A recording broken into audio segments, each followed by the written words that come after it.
Un incontro organizzativo si è svolto ieri ad Agrigento da parte del vicepresidente della regione Mariella Lobello, che scalda i motori per la sua prima campagna elettorale alla conquista di un seggio all'Assemblea regionale siciliana.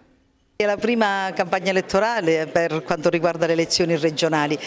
Come ricorderanno gli agrigentini, mi sono già candidata a sindaco di questa città, della mia città. Questa è la prima volta, pur essendo stata per 5 anni al governo della regione, nella giunta regionale. Devo dire che questa è una riunione organizzativa, stiamo preparando e stiamo decidendo insieme come fare questa campagna elettorale, quali temi da affrontare, tenuto conto che non è una campagna elettorale perché l'obiettivo debba essere quello del posto, come spesso qualcuno dice, in assemblea regionale, ma per fare cosa? Insomma, io credo che tutta la mia vita abbia sempre seguito il cosa fare e non il dovessere. È il cosa fare che ti spinge ad occuparti di un argomento, che ti spinge a voler raggiungere dei risultati, che spinge a fare le battaglie e non certamente per avere né una medaglia né una poltrona. Non mi interessano né l'uno né l'altro, ho sempre dimostrato che il fare è ciò che mi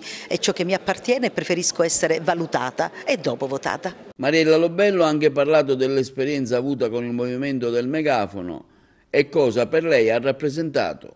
Il megafono non è mai stato un partito, il megafono è stata un'idea, è stato una voglia di dar voce a chi questa voce non l'aveva. È chiaro che il megafono è stato in un momento molto particolare, è stata la lista del Presidente, come oggi è Micari Presidente la sua lista, dove un pezzo del megafono importante, quasi la maggior parte, è confluito. Ma oggi io sono qui candidata del Partito Democratico, devo dire del mio partito, è il partito dove è chiaro, insomma, stanno un po' quelle componenti che fanno dell'organizzazione il luogo della strategia. Il Partito Democratico non è certamente un contenitore, è un elaboratore, è il luogo dove le politiche che hanno a che vedere con le istanze dei cittadini, che hanno la voglia e la capacità, anche la competenza di trasformare quei bisogni in obiettivi ed in proposte. È questo che il Partito Democratico vuole realizzare insieme agli altri partiti